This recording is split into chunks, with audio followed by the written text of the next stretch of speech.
It's a strange question when you stop and think about it. Why a cross? Of all the ways for a story to reach its climax, this one seems particularly brutal and humiliating. A tool of state-sponsored terror used by the Roman Empire, it was designed to make a public, agonizing example of someone. So why is this symbol, a symbol of torture and shame, at the very center of Christianity? Why did Jesus have to die at all, and why in that specific way? Couldn't God, being all-powerful, just snap his fingers and forgive everyone? Couldn't he just say, all is forgiven, let's move on? It seems so much cleaner, less bloody, less complicated. These are not new questions. People have wrestled with them for 2,000 years. The answer isn't a simple tweet or a bumper sticker slogan. The answer is a story. It starts way back at the beginning, long before a Roman cross was ever erected on a dusty hill outside Jerusalem. To understand the cure, you first have to understand the sickness. The story starts in a garden, a place of perfect relationship, Adam and Eve with God. There was no shame, no fear, no separation.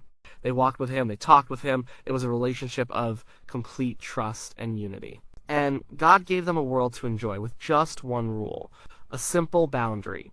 You can have all of this, just don't eat from that one tree, the tree of the knowledge of good and evil. The day you do, you will surely die. This wasn't an arbitrary rule from a cosmic killjoy. It was the framework for the relationship. It was a choice to trust God, to live in dependence on his goodness, or to decide for themselves what was good and what was evil, to be their own gods. And we all know what happened. They chose to distrust. They chose to define their own reality. And in that moment of disobedience, something broke. The fabric of reality tore. Theologians call this the fall, but a simpler word is just brokenness. The relationship with God was broken. Shame entered the world for the first time. They hid from the one they used to walk with. Their relationship with each other was broken. Adam blamed Eve. The foundation of blame and conflict was laid. Their relationship with creation itself was broken. The ground would now produce thorns and thistles. Work would become toil. And the final part of God's warning came true. Full death entered the world. Not just physical death, but spiritual death. Separation. This condition is what the Bible calls sin. We tend to think of sin as a list of bad things we do. Lying, stealing, cheating. And it is that. But it's also much deeper. Sin is not just the actions, it's the condition. It's the state of separation from our Creator. It's the bent in human nature that prefers our own way over God's way. It's the pride that says, I know better. It's the spiritual equivalent of a deep genetic disease. The things we do wrong are just the symptoms. The disease itself is the broken relationship at the core of our being. And this is the first part of the answer to why the cross was necessary. The problem was not a simple mistake that could be overlooked. It was a fundamental break in the universe, a betrayal, a severing of the most important relationship that exists. Now this brings us to the character of God. This is crucial. If God is just a big soft grandpa in the sky, then the cross makes no sense.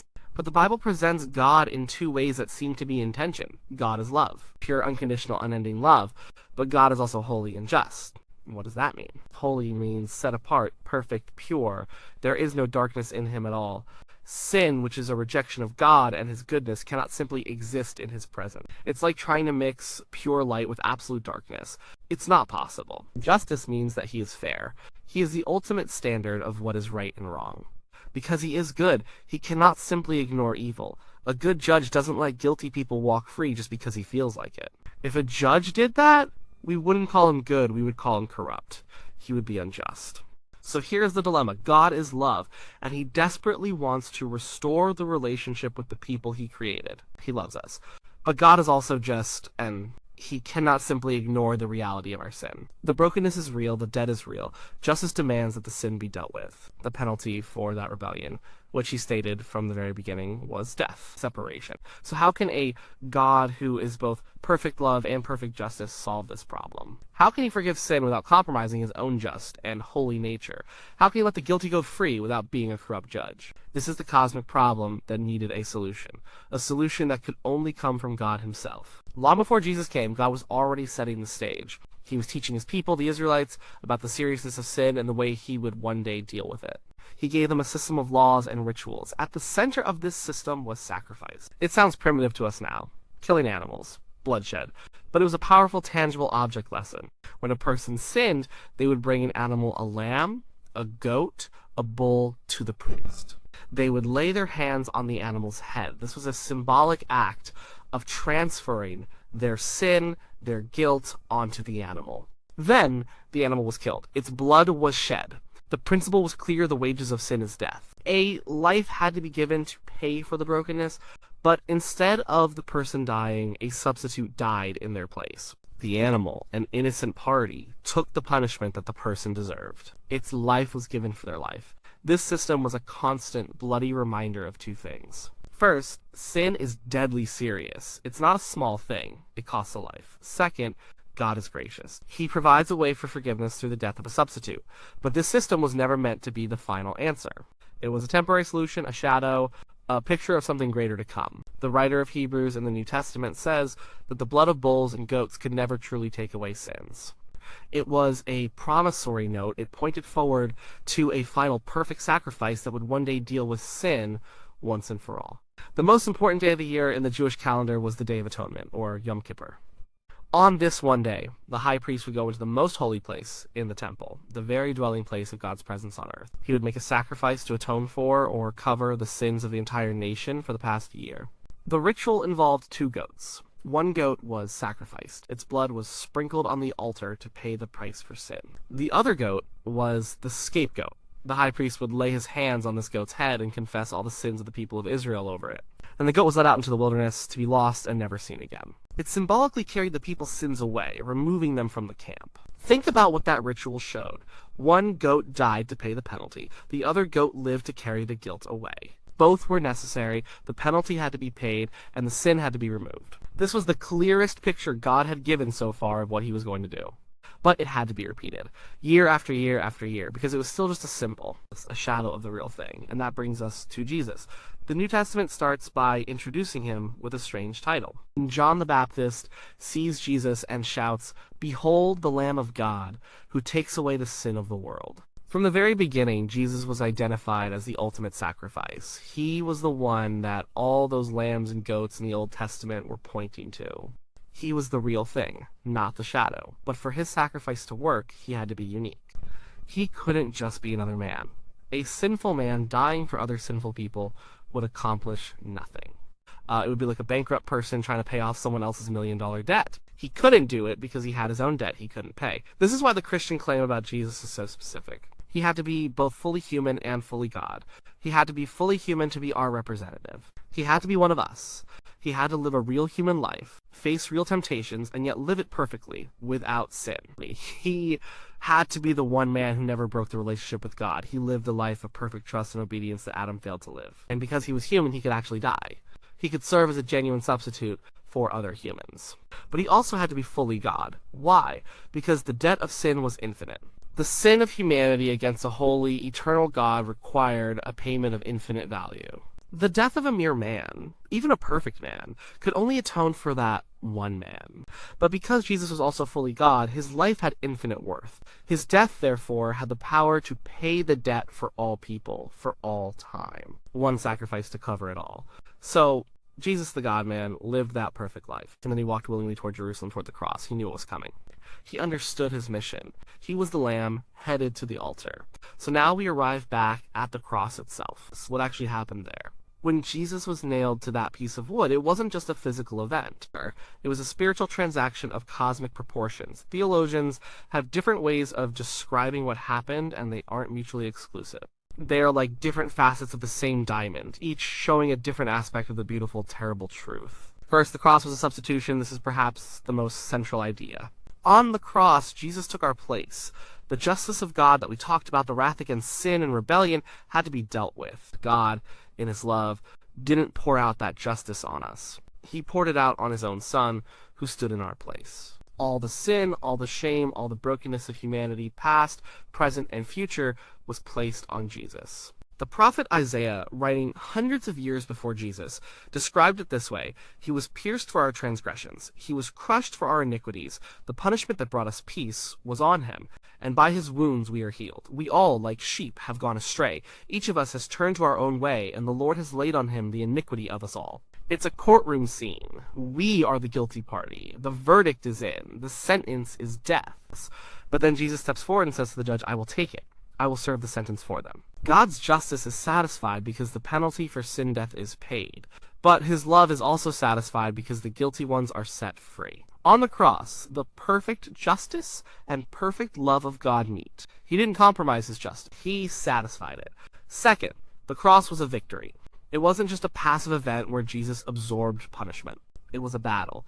The Bible talks about the powers of sin, death, and the devil holding humanity captive. We were slaves to our own brokenness, living in fear of death. The cross looked like the ultimate defeat. The Son of God mocked, beaten, and killed. It looked like evil had won, but in reality, it was the place of ultimate victory.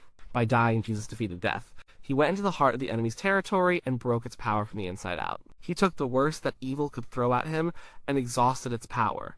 When he willingly gave up his life, he showed that death no longer had the final say. He disarmed the spiritual powers and authorities that held humanity in bondage. This is often called the Christus Victor, Christ the Victor model of the Atonement. The cross wasn't a courtroom as much as it was a battlefield, and Jesus was the conquering king. Third, the cross was a demonstration of love.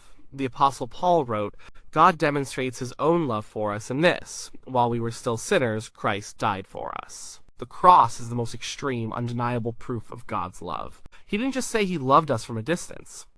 He entered into our suffering. He became one of us and experienced the worst of human pain, rejection, and injustice. He showed the lengths he was willing to go to in order to bring us back to himself.